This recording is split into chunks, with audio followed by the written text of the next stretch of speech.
And we are back. It is one last show on Wednesday. It is the Super Bowl primer. This will be a DraftKings centric showdown focus. You know, there are definitely good prize pools on FanDuel. Even Yahoo released their single game format.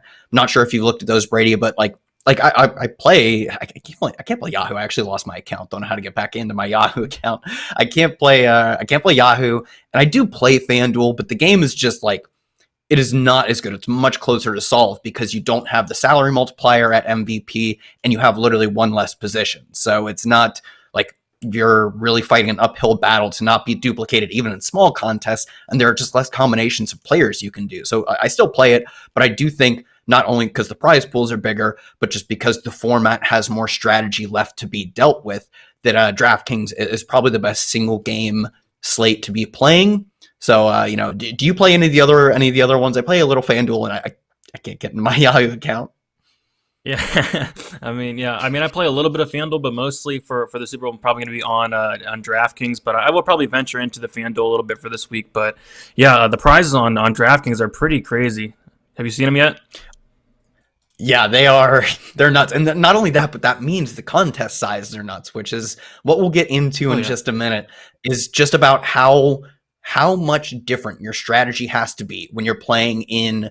I believe the Millie on FanDuel has 650,000. The play action is somewhere in that 600K. It's either 500 or 600K ballpark. And then obviously you go all the way down to 100 man, $20 100 man. The strategy between those two on Showdown specifically, because there are only so many lineups you can make, like a lot of the viable lineups will actually be played, whereas on a main slate, the combinations turn into, approaching infinity essentially. Whereas on Showdown, that's not necessarily the case. The strategy from 100 man to 500, 1,000 to 100,000 up to 600K entries is night and day. They're so different in what you're trying to accomplish. So I think that's something, that's how I propose to you, and how we'll do it is that we approach this is we'll talk just a little bit of strategy at each different level because the game is so much different. Before we get into that, we do have an offer for you guys. Thrive Fantasy. Thrive Fantasy is giving football diehards fans the chance to win a share of $30,000. First place gets 10K out of that. With Thrive Fantasy, you can eliminate the countless hours of research and focus only on the top tier athletes that have the biggest impact on the actual game. They're also giving a 100% instant deposit bonus match up to $50. Pick your props, watch your team live, and compete to win real cash prizes. Use our promo code DIEHARDS, DIEHARDS, at sign up to automatically receive the deposit bonus. That is Thrive Fantasy. I checked them out. It's really cool. I think prop betting is like the next frontier almost of fantasy edge to be had. So I've been looking into them a little bit. Excited. I'll probably use that deposit bonus at some point here. So let's get into it. In terms of the DK main slate, we'll talk about it from, it's called a 500 man. I think the difference between a 100 man, a 500 man, and even maybe up to 1,000, they're all in the same ballpark. I think mostly what you're wanting to do in those contests is build slightly contrarian, correlated, highly projected lineups. It's basically what you think of as fantasy. It's what we think of as DFS at most levels. It's just a little bit different from the field, maybe a little bit of leverage, and still well projected, not playing weird bad lineups. What would be on this Super Bowl slate your general approach? Is that still a place where just like Chiefs heavy, generally more balanced can be your approach? Or maybe are you like, I guess this is just the general first, whether you're playing large or small field, are you looking more Chiefs heavy or more Bucks heavy? Because I think that'll be easily what you're going to do in the smallest of fields. Yeah, obviously, the clear option is probably going to be Chiefs heavy, but just looking into it, there are a lot of Bucks that I like. And speaking of the 100 man, 500 man, 1,000 man, like this is probably my wheelhouse because I'm not really a showdown guy, but when I do play showdown, that's only like 1 to 3 lineups, and it is these smaller field, higher dollar tournaments. So this is probably where I'm going to be a lot for this week. And yeah, you mentioned it. You got to be a little contrarian, and then you got to throw a little different play in there as well. So this is probably my wheelhouse for this one. And with that said, I'm obviously the Chiefs are. It's hard to ignore the Tyreek Hills, the Travis Kelce's, and the Patrick Mahomes, of course. But I do think there are some ways to get a little bit different and get some upside as well. And I'm sure there's a lot of value plays we'll talk about. So I think the slate's awesome. I think there's some things we need to look at throughout the week, like whether Sammy Watkins is going to play. I think that's huge for the slate. Whether Antonio Brown's going to play, I think that's huge for the slate. And on Showdown, it seems like if one player is out, it seems like it can pretty much change the whole slate in a way. So definitely some things to look for in the next couple days. But yeah, I'm really looking forward to this. Yeah, so I think I agree with you that in anything 1,000 or less, like I'm pretty much not just playing the chalk, but I'm comfortable playing all the chalk and maybe just reordering in a different way. If there's like the 10 most popular players, I'm probably just playing a group or two of those players and maybe choosing a different captain. I probably even in 1,000-man or a 500-man contest, I'm probably still shying away from the quarterbacks at captain, but it's probably most likely that my lineup looks like one of Travis Kelce, Tyreek Hill, both quarterbacks, and then we work from there because you're not really too much worried about duplicates. If you're playing against 1,000 people and you pick a unique, you pick a unique captain, maybe one kind of one-off player. Let's say you go like Clyde Edwards-Helaire. His price is bad on the slate. Like if you're just building the perfect lineup, you're probably not getting to any Clyde Edwards-Helaire because as we've seen in the playoffs, like Darrell Williams is this team's lead back. He's probably like the pecking order based on what we've seen essentially looks like Darrell Williams clearly ahead as the pass catcher and probably more than a 50-50 split of the backfield than Clyde Edwards-Helaire. And if Le'Veon Bell plays, like even if he's healthy, he could just get scratched. Who knows? So he probably doesn't factor in. Maybe that's your one weird pivot is that instead of going, just like Brady Godwin, you go like Brady, Miller, or Brait or Gronk, and then you go up to Clyde Edwards-Helaire. That's your one weird pivot.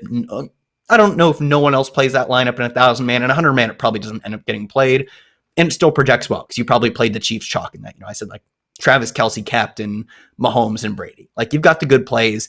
You probably want both quarterbacks because this looks like a game where I believe, based on depending on how you slice it, the Chiefs are number one in the NFL in pass percentage over expectation, just adjusting for the situations where you expect teams to pass and you expect them to not pass. They defy expectations almost at a higher rate than any other team, passing when they're winning by a lot, passing on downs you didn't expect them to pass, and the Bucs are top 5 as well. So lots of the passing attacks.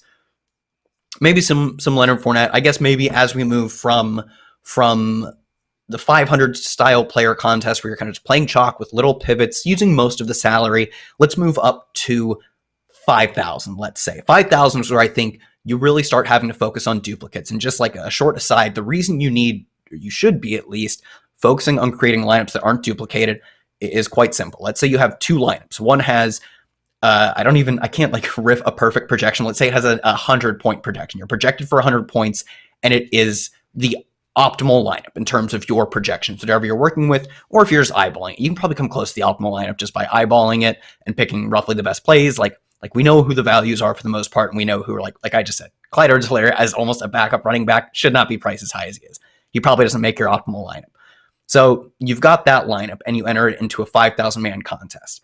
That lineup is probably entered 10, 15 times. So even if you take down first place, the prize pool for your first place is actually just the average of first through 15th. So because they're top heavy, it probably looks like 4th or 5th place. So your ceiling essentially is 5th place in terms of the money you make. Like that's like as cool as it is to get first in there, get the trophy. Like we're trying to make the money here. And if you tie first place 15 times, your money you actually make looks like 4th place or something like that. Whereas let's say lineup B has a projection of 98 points. It's not as good as lineup A. It's not going to win as often, but they're not that dissimilar. And it's duplicated twice. That means if that lineup wins, and it probably only has less than 1% chance different of winning versus the first lineup because it's not that far off. But if it's only duplicated twice, when you win, which is almost at the same rate, it's slightly less because that lineup projects for less points. But when you do win, your payout looks like the payout of the average of 1 and 2, which is a lot better than the payout of 4 because prize structures are so heavily skewed towards first place. So in this range, I'm starting to focus a little bit on building lineups that aren't duplicated. It's not that hard because out of 1,000 or 5,000 people, you're not going to get a ton of duplicated lineups. But I would never just run the optimal projection and give, what it plays. And at this point, I'm probably pretty much ruling out quarterbacks from my captain spot because they're going to be 25+% owned potentially. And I'll still even be fine double quarterbacking in my flex. But if I get an 8% Tyreek Hill, like 8% Tyreek Hill plus the quarterbacks, and then get a little more weird, I think that lineup is not too far off from a Patrick Mahomes captain lineup, but it's going to be duplicated way less times because Patrick Mahomes is going to be 20% owned at captain and Tyreek Hill is going to be 7%. So at this point, how does your strategy change? Mine is pretty much eliminating quarterbacks from the captain spot. I think it's an easy heuristic. I think I maybe leave a little bit of EV on the table, like on Lamar Jackson slates. You're probably better off leaving him in captain and playing elsewhere. Typically, I'm just ruling out quarterback because I think it's plus EV over the giant stretch of games over a 16, 17 regular season thing. And sure, one or two slates, I probably should have left Cam Newton as a potential captain. It's just an easy way for me to shortcut and never really build duplicated lineups. That's one of the ways I do it. And usually if I'm building lineups in Optimizer or by hand, you can just do this by hand too, I leave 400 or 500 on the table. Nothing crazy, but these ways are just like easy mental shortcuts to build lineups that are only a little bit worse. Like we know Tyreek Hill literally has 60 points with not even 1.5x. Like he has one of the best fantasy games in the history of the NFL this season alone. His ceiling isn't worse than Patrick Mahomes. He just attains 30 points a little less often, but he's owned at 10, 15% less. So these are easy shortcuts for me to basically build good showdown lineups that are not going to be that duplicated. And then maybe I'm still making one or two weird pivots. How do you approach moving from 100-man, where I think you can play pretty close to the optimal lineup, whereas 5,000-man, you definitely have to do specific things in order to not be duplicated, which we know as long as you're building a good, not duplicated lineup, it's much better than a good duplicated lineup, even if that good is actually a little better. How do you change your strategy as we, go 50 times as many entries, right? From 100 to 5,000. Mm-hmm. Yeah, so you mentioned a couple things that I'm going to be doing, and that would be to eliminate the quarterbacks from captain, and even like in the 500-man or like the 100-man, which I'll be in as well. I probably won't go to quarterback and captain all that much. I'm really liking Kelsey and Hill there a little bit more than the quarterbacks because, for one, ownership, I think a lot of people are going to, the first thing they do is going to be going out there and putting Patrick Mahomes as a captain. And sure, it could work, but I think there's going to be massive ownership on that. And then you mentioned another great thing that I like doing as well, and that's going to be leaving salary on the table, especially in these. It's going to be big. I mean, if you have a lineup that hits the optimal and it comes in at like 50,000 salary, that's going to be shared with like a 5,000 person tournament with like what 20, 30, maybe 40 people sharing first place. Where at a minimum like 10. Yeah, I mean, like we've seen, even if it's a weird lineup. Yeah, literally every lineup that wins that uses 50,000 is duplicated because there are only so many ways to build a 50,000 lineup. You have to be using the same general player pool of expensive guys. So even if you say, oh, that's a weird guy to get into a $50,000, like a full salary cap lineup, the weirdest of those lineups is still 10, 15, 20. And that's only in a 5,000 man. We'll get to 100,000 later. But even in the smaller contests, the weirdest lineups that still use max salary, a handful of people are playing those. And the ones that are just like chalk fests, 50, 60, even 100 people could have played that lineup. And your payout for winning looks like the same payout as getting 50th place, or I guess probably like 20 or 30.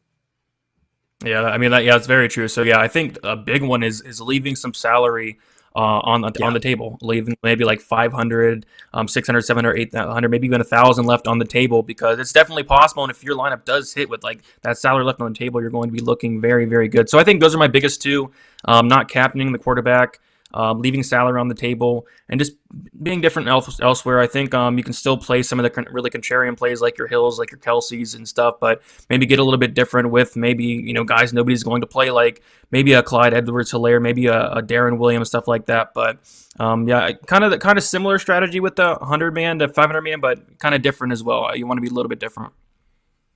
So I guess we can, we should probably still talk about some of the specifics of this game, even though, I think people generally get the idea, hey, Travis Kelce and Tyreek Hill are probably going to score a lot of points, and their ceilings are very high. And especially for the Chiefs, because their concentration of targets and overall just play volume seems to focus on three players, one of them which is a quarterback, and the other two are the two pass-catching options. I don't need to tell you, Tyreek Hill and Travis Kelce are good plays. I think Mahomes, even though I'm trying to get very weird, probably end up being in all of my lineups, and I'll have a lot of lineups. I still haven't determined yet if I can full like fade Mahomes in any lineups. He won't be in any of my captain lineups, but like these are the good plays. I think the ones that are actually ambiguous and worth talking about are both backfields. Those are kind of the only places I think there's like room to just like speculate. Like I don't need to speculate what's going to happen with the Chiefs passing game, assuming they're all healthy. And even if Sammy Watkins isn't healthy, we have a sample of him not playing. And if he is healthy, like he's not that good. We know he runs a lot of routes and doesn't get a lot of targets. The backfields are actually pretty hard to determine. So, and maybe they actually make some sense in these like 5,000 type player contests. On one side, I think the more ambiguous one for me is the Chiefs. I think we see 50 to 60% of the backfield carries at least go to Darrell Williams, and most of the targets go to him. Does Le'Veon Bell crack the rotation, and does it look like a 60-40 with Darrell Williams to Clyde Edwards-Helaire? Or is there any chance CH actually like does the things you would expect a first round pick to do? Gets 15 even carries? Is that possible? Yeah, so what I was thinking was, I don't know, it's definitely a weird situation with Clyde Edwards-Helaire and Williams, and Hilaire has been battling some injuries since week 15, and he did miss, like, I think 4 games. He finally came back last week, and he had only, 7 total touches, which is definitely concerning, but I'm kind of thinking maybe they wanted to kind of limit him, for this very reason. Maybe he's getting healthier. Maybe they didn't want to push him. Maybe they wanted to save him here for the Super Bowl because earlier in the season he was getting the majority of the work and a lot of it, and we didn't see much Williams. So I'm kind of thinking maybe he could surprise a lot of people here and maybe get the same workload he got earlier in the year. And if that's the case, I don't think many people are going to be on Clyde Edwards-Helaire. So it's something that's different. I think he's going to be very low owned, and the matchup's horrendous. The Buccaneers have the number 1 run defense, but he was getting some pass work earlier in the year. So I don't know. It's kind of a tough situation because of how hard the matchup is, because of how many times the Chiefs pass, and because it could possibly be a timeshare with Williams, who is even cheaper. So I will have some Edwards-Helaire just to be a little bit different because I think he's going to be super low owned, but I don't mind a little bit of Williams as well. Yeah, I do like Clyde Edwards-Helaire in like a masochistic way where I don't think like his price is bad. Let me see if I can pull up his price. It's like 7,000 or something. I had the prices just up. My screen froze.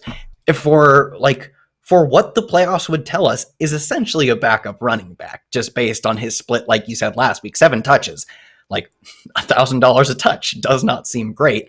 But fantasy has gone, DFS has gone to a point where people roughly know that like just because he was a first round pick in the spring, we've got to look at what happened recently. His price doesn't indicate that he's worth it. So he's not going to be very popular. But in a 5,000 man, if he happens to get a little more than we think, say that 60-40 in favor of Darrell splits the other way. They, like you said, maybe they were trying to keep him healthy for this game, knowing that, Darrell is good enough to get us by, and we want our best running back, the best player, the best running back available for the Super Bowl if they get there.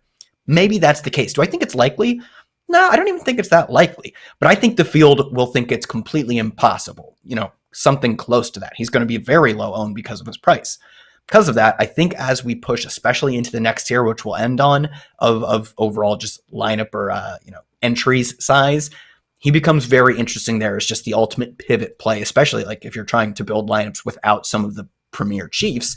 He's a guy who can score without benefiting any other of his teammates. Tyreek Hill, when he scores, either you had Patrick Mahomes or you hope everyone else is outscoring Mahomes on that slate. Same thing with Mahomes. If he scores, did he run it in? Elsewise, you better have played the guy he threw it to. Clyde Edwards-Helaire isn't exactly that. So he does give you a little bit of a leverage point off of the other Chiefs. Is it like a strong leverage point in terms of his projection? No, but everyone recognizes that. So I do think he's interesting from a tournament perspective. We'll talk about the other backfield. To me, this one feels not solved, but closer to it. I think based on what we've seen throughout the playoffs, Leonard Fournette is the bulk of the carries and all of the targets. Do you think there's any realistic chance Ronald Jones out carries or even sees double-digit carries in this game? I don't know, but what I do know is Leonard Fournette is 7,800 and Ronald Jones is 2,200. And Ronald Jones has 23 touches in his last 2 games played in the playoffs. Something concerning though with him is he does have 0 receptions in the playoffs as well, but he's another guy that has been battling injuries throughout the playoffs. He's going to get that week of rest, which could be really big here. And, if he gets like 10 to 15 touches, I'll honestly take that all day at 2,200. So Ronald Jones is somebody I'm really looking at that $2,200 price tag against the Chiefs run defense that doesn't scare me all that much in a high-scoring game. Maybe he does find the end zone. But, Fournette, he's the dude in the playoffs. He's been fantastic. He's averaging 21.1 DraftKings points so far in the postseason. In the last 3 games, he's had 17, 22, and 23 total touches, and he scored in all 3 playoff games. So Fournette's somebody to definitely look at, but it's just the pricing for me. Fournette being 7,800 and Ronald Jones being 2,200. And I'd rather go up and get like a Hill or a Kelsey or a Mahomes and just punt down at Ronald Jones, hoping to get 10 to 15 touches at 2,200. Like I said, I'll take that all day. Yeah, I think to recap our 5,000, maybe even pushing up towards 10,000 entry strategy, I think both of us, like, I'm not entering a single lineup with the quarterback at captain. They're going to be, I'm going to guess, 15 to 25% owned. Obviously, Mahomes being more popular. And it's not that I don't think they're good plays. It's that if they go off, there is a decent chance, not a perfect chance, but a decent chance that one of their receivers outscores them at a third or even less of the ownership. So I think for me, that's kind of the easiest one. Leave some salary on the table. I probably leaving, 400. I probably set like 300 to 400 at a minimum. I'd probably still want to leave, 1,000, not no more than 1,000, but at most 12, 1,500 in these lineups. Because at that point, you are giving up a lot of projection for uniqueness and you may have overstepped your bounds. Like there's the argument that, well, if you just played six players who were $200, you'd build a lineup that nobody would ever build. But we know it would never win because you wouldn't be playing any good players. So obviously there's a scale of balance. For me, in like a 5,000 entry contest, that balance falls at in terms of salary, which we kind of can just use as a proxy for like overall projection and how good your lineup should be just in a vacuum of scoring. $1,000 feels like about the most I would leave in those contests. And let's move on to the highest entries, which this is where it really becomes something almost unlike DFS at all, because one of your biggest strategies is simply to build lineups that not even are not duplicated, because it's hard to even project like how many 1% plays do you have to jam into a lineup of 600,000 people to ensure that it's not duplicated. It's just to try and minimize them while still building live lineups. Like if you build a lineup that like projects decently and 2 to 3 people play it in a contest of 650,000, honestly, I think that's still a success. Like you don't need every lineup to be built by no one else. It's just hard to predict that because there are a lot of people building lineups and some of them are thinking like you, trying to build these weird lineups. So for me, it's not even that I don't want anyone else to have my lineups. I just want to push toward that. If I get in that direction, I build a lineup that 1, 2, 3 people have built, 5, 6, 10 even in, 600,000 entries. I've accomplished my goal once the contest locks. Obviously, I want to win, but I think I've done the best I can as long as that lineup is good. It doesn't have to be that good. It's definitely going to make some sacrifices, but I think that's kind of just the goal we're pushing towards. We'll never know if we actually achieve it, and it's hard to actually achieve even as, until contest locks, we'll never know. So for me, as we move it here, I mean, I think I have 1 or 2 bullets into like from tickets I got into the Millie Maker. I typically don't play that size I typically don't play these large contests because it's just such a different type of strategy. But I do think we're going to get a lot of soft action on these, just a lot of people playing from their couch, watching the Super Bowl and looking for something to do. And although these contests are incredibly hard to win, it might take you 10 years to ever realize your expected value in these contests. I do think your EV is probably high. You're just getting people who aren't thinking about the strategy in the way that we talk about. And the more people like that you have, the better your chances of winning are, especially the better your chances of winning solo are, which in these contests is pretty difficult to do. So for me, as we get up here, thinking 500, 600 is probably my cutoff, whereas earlier it was just 200. I just don't want to use the full salary. Now I'm thinking 500 or 600, less than 50,000 is the max I would play. And I honestly, I'd probably go like 2,000, 3,000 below and still be fine. Like just for whatever reason, Patrick Mahomes throws 4 touchdowns, 2 to Kelsey and 1 to Pringle and 1 to the backup tight end. So I guess this will be something that's really interesting to talk about, because this is probably one of the most interesting ways to build unique lineups.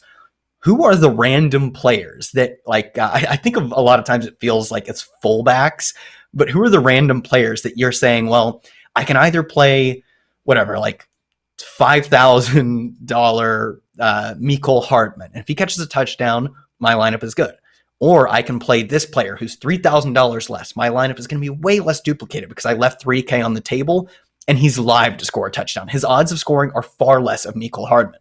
But if I win, the money I make is so much more than that Mecole Hardman lineup, because we know that Mecole Hardman lineup is played by 500, 1,000 people in a contest. Do you have any like soft leans on who you may be going to as these like 1%ers? 1%ers. I think Pringle. What do you think? Pringle around 1%, 5%. Yeah, He probably should in be that that. 5% range. But I use it as a term. If you can get like below 10% owned and scores a touchdown, that's a big success. Where like 50% owned, it's good, but it doesn't help you that much. So yes, I'd say Pringle certainly qualifies as what I'll Pringle. call one percenters. Like a 1%er, maybe like a Justin Watson, like a Johnson, like guys like that. Like we can see Yeah. like we wouldn't be shocked if like one of these guys like got a random touchdown and their price so low. If that happens, like you said, 1%, it's going to be huge. Like even like an Anthony Sherman, play out of the backfield, catches a touchdown, $400, 0.5%. Like that's something. That's how you win these big tournaments.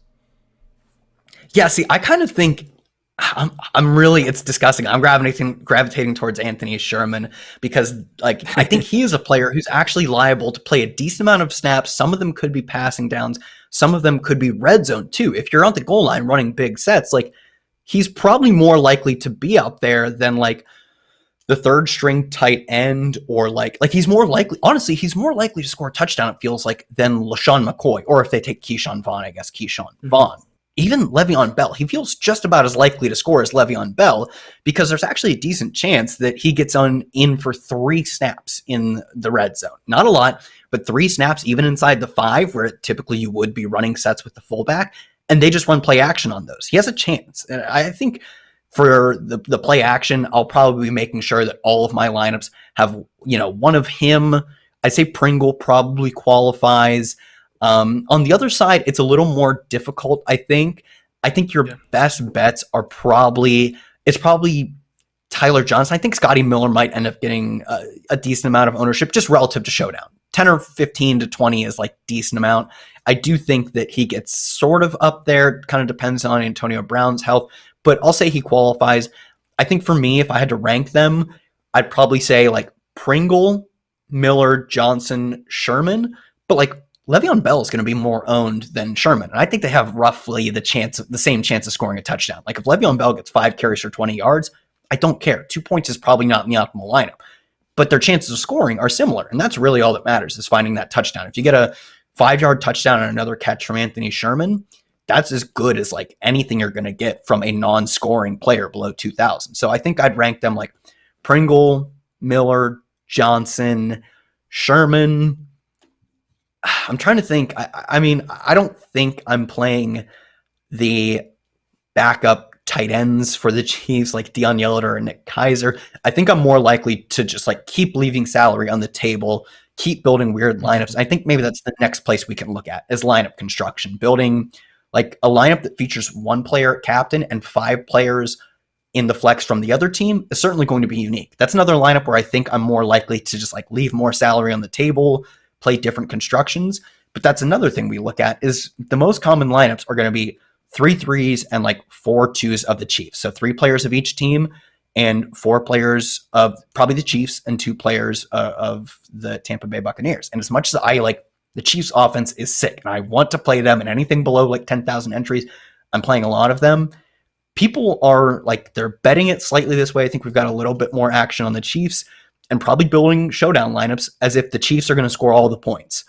I think in the largest fields, playing as few Chiefs as possible, like 2 Chiefs, as sad as it sounds, because I love playing the Chiefs, has a lot of efficacy. I think playing like a Chris Godwin at captain, Tom Brady, Gronk or Brait, and like a running back or even kickers is something that is just going to be far underutilized. These are the 2 best teams in the NFL. I think the Chiefs are better, sure, but we've gotten down to a point where these 2 teams are both very good. It would not surprise anyone if the Bucks came out, put up 10 more points, close game, but they win because these are 2 good teams. But I'm guessing, based on ownership and just our experience knowing that favored teams get ownership more, is that we're going to see significantly more ownership on the Kansas City Chiefs. So do you think as you get into, the milli, 600, whatever thousand people playing, it makes sense to not just, I won't say fade the Chiefs, but basically just eliminate Chiefs lineups that are like 4-2. If you want to play Chiefs, maybe go 5-1, maybe go 1-5 with one Chief, but really just eliminating that middle ground where you're playing some of all the good plays. Yeah, I mean, it definitely makes sense. And like you said, like, I wouldn't be shocked if the Buccaneers went out here and won the game. They're a fantastic team. Their defense is fantastic. I think they have the much better defense in this game. So I wouldn't be completely shocked if the Buccaneers won this game. And the thing about the Buccaneers compared to the Chiefs are they're a lot cheaper. Like, just looking at Tom Brady compared to Patrick Mahomes, he's 2,000 cheaper. You have Godwin and Mike Evans that are a lot cheaper than Tyreek Hill and Kelsey. So you're not only gaining leverage with ownership, you're actually saving a lot of salary as well, so you can do better things with your lineup. So I definitely will have a lot of lineups with. I'm not going to completely fade the Chiefs, but maybe like have like two Chiefs, maybe three Chiefs, and maybe play three or four Buccaneers in a lineup as well. So it's definitely a way to get different. And I wouldn't be shocked in the slightest if that actually worked out. And if you do want to play like a Chiefs lineup full of Chiefs, I think you can just be a little bit different. Play your Justin Watsons, play guys like that. Play your Anthony Shermans, guys like that, because they're going to be like 1 to 3, 4, 5%, something like that. So I think you can definitely get different in many ways. But I don't think that's a bad idea in the slightest to play your Buccaneers and play like a Kelsey and guys like that with your Buccaneers lineups.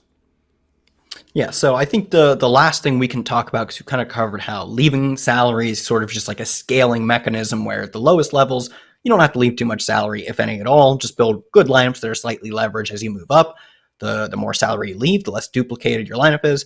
Probably not also quite as good of a lineup. And at the highest levels, like I'm comfortable leaving just whatever amount of salary because getting a lineup that's built by 1 to 3 people is really valuable because it has a chance of winning. It has a chance of winning the average of the top 3 places, or even maybe only first place, solo first. So salary in that way, captain selection definitely changes. One thing we haven't really talked about, especially in the context of this game, with what's the total in this game? I had to pull it up earlier. It's like 56, 57. It was huge earlier. I don't remember what it is, but it's a game where we I want to expect say a ton of. What was that? I want to say it's 56 last time I checked. 56. Yeah, that's what I thought. I knew it was like 56, 57 range. In those games, I think we immediately assume defenses and kickers, their ceilings just don't look as high. Defenses, because it's not a game with a lot of or with a little scoring. It's a game where defenses aren't going to do as well, and kickers, they cannot. I mean, I can't. I don't even think we had a kicker score a touchdown this year. It would have to be on a fake kick throw. So kickers, for all intents and purposes, do not have access to touchdowns. They seem like low ceiling plays. I mean, for me personally, I guess I want to get your opinion on this as well. For me personally, I do think, especially in an environment like this, where people assume immediately that these are plays that we can rule out because they don't have high ceilings. Like, what if the game just scores 49 points, which wouldn't be a low scoring game? It would just be lower than expectation. In that scenario, 3 field goals and an extra point, let's say it's 11 or 12 points, as long as like multiple of the Mecole Hardman, Sammy Watkins, like Gronk range, as long as multiple of those guys don't score touchdowns, 12 points could be the most points you get from 5,000 and below. And I really think people would much more be inclined to play skill position players like a Mecole Hardman, Gronk Brate, even Ronald Jones down there as well. I think people are going to be much more inclined to play those guys thinking, well, they're live to score a touchdown. Whereas kickers, although not live to score a touchdown, if say like the Chiefs stall in the red zone a few times and kick some field goals, they have similar, not the same, but I think similar-ish ceilings, and their ownership is going to be far lower than I think someone like Ronald Jones. Do you think kickers and defenses in the large field contest, especially in an environment where we're a lot just focusing on ownership, actually make a little bit of sense here, or do you think you'd be better off chasing these like lower owned, Byron Pringle types?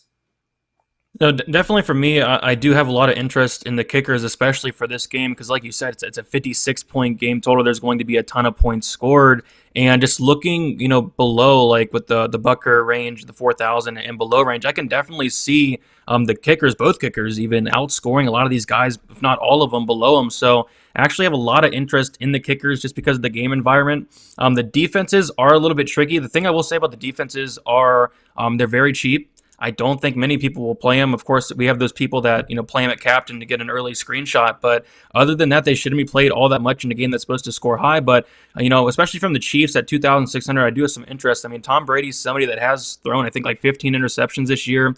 And if either of those defenses score at low ownership, that could be something that could potentially break the slate there. So I actually have a lot of interest in the kickers, and I think the defenses are something to look at just because of the prices. And if there is a defensive touchdown, I wouldn't be shocked in the slightest if it outscored some of the guys below him or all of the guys below him and some of the guys above him as well. So, yeah, don't mind the defenses at all. Yeah, like let's say this: the Bucks don't score a rushing touchdown. That seems fairly viable. They're a team that has passed at one of the highest rates, and they're an underdog in this game, which is actually pretty rare for them. So they probably pass at an even higher rate. If they don't score a touchdown, that means Ronald Jones probably he probably didn't catch a pass. He probably got like 7 points at a maximum. If he didn't catch a pass and didn't score, like probably didn't get 100 yards. It seems crazy to think he would have a good game. Maybe Leonard Fournette gets 10 or 12 because he caught some passes. Like you're telling me in a game that features a lot of points but not rushing touchdowns, there's not a chance that Butker punches in 3 field goals and 2 extra points. That easily, I mean, that clears the Bucks running backs in the scenario I laid out by a pretty significant margin. And the same thing with like the high end receivers, especially on the Bucks. It's going to be easy to point out. They have 3 receivers who are all live to get a lot of targets, but if the targets specifically funnel to 1 to 2 of them, like it's very possible that their kicker out kicks Antonio Brown if Brown just happens to be the odd man out in terms of there are only so many targets to go around. The same thing, especially as you move down in price with their tight ends and with their fringe, Tyler Johnson, Scotty Millers. So I think from that perspective, I'm probably playing a ton of kickers because I think their ownership comes in as just modest, probably well under 20%. And their odds of being in the optimal lineup, just like the two of them, I think both of them would be over 20% each individually, maybe not combined, but I'll just be playing a lot of them because I think they have access to a reasonably high score. Like, sure, Gronk has 2 touchdowns and maybe even 100 yards. I think he put up 100 against this team the last time they faced or whatever. Sure, he has that like theoretical upside that a kicker doesn't have. But their like 75th percentile outcomes are almost identical. And I think players like, a Scotty Miller as you move up towards like a Ronald Jones are going to draw more ownership as just as far as like people think they have better ceilings. Defenses, I think this is a terrible spot for defenses, but everyone recognizes that, and touchdowns are so random that they're worth chasing because people like don't appreciate how random they are. They think these are the two best offenses. How could they ever, throw a pick six, get fumbled six? But also on the other hand, this is a spot where we have two offenses that all they want to do is drop back. And we know that touchdowns often come from dropbacks, like disproportionately to runs, because touchdowns can both come from sack fumbles, which are probably as likely, if not more likely, to convert to touchdowns than regular running back fumbles or wide receiver fumbles, or interceptions. So the dropbacks act as like a proxy for volume for a defense. It's not the best volume because it's two great offenses, but that's just overall increase in volume. The one game I think of is 2 years ago, maybe. It was Rams Chiefs prime time, and it was one of the highest scoring games of the season, maybe the highest scoring game of the season, probably in recent memory. They both put up like 50 something. They did that on the back of playing a ton of fast, fun, pass heavy football. The Rams scored, I believe, 2 defensive touchdowns, and the Chiefs scored 1. So even though it was 2 great offenses, you have to remember at this time people thought the Rams were, well, they were. The Rams were a good offense, and of course the Chiefs were good. But you pass a lot, you drop back a lot against good defenses. Both of these defenses, I believe, are good enough at least. You pass a lot against those defenses, random crazy things can happen. Maybe we get a touchdown, and I think the field, seeing how good the offenses are just not going to play defenses. So kickers, in terms of projection, I actually think look pretty decent. Defenses, not so much, but they're cheap. They're not going to be super popular. They're more of just the pure game theory play. Any final notes to close us out on as we've covered all of the different levels of strategy? No, I think we covered a lot of good information there, and I'm really looking forward to this slate. Like I said, I'm mostly going to play the low entry, high dollar contest, but I probably will venture into some of the bigger contests. Maybe hopefully win some money, get a takedown. That'd be sweet. But yeah, really looking forward to it. And yeah, we had a pretty good year overall. It was really fun. So hopefully do it again next year. And yeah, hopefully we all make some money on this Super Bowl. It's going to give us something to do. And yeah, I'm really excited for it. Good luck, everyone. Thanks for checking this out. For myself on Twitter at Kyle Tweets Here, for Brady on Twitter at DFS_numbers. Thanks for tuning in every week. Of course, check out our sponsor at Thrive Fantasy. You get our promo code Diehards to get that deposit match. Hopefully, we'll see you next season. Thanks for tuning in all year.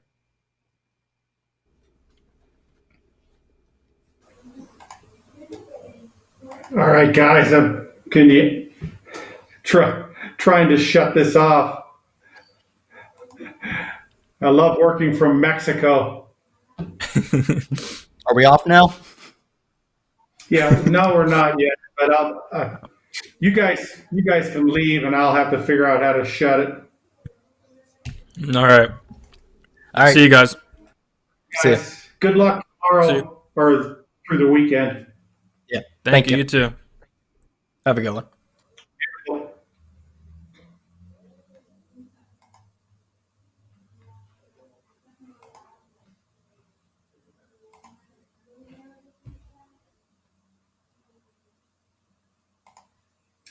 Believe this.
Oh, come on, man.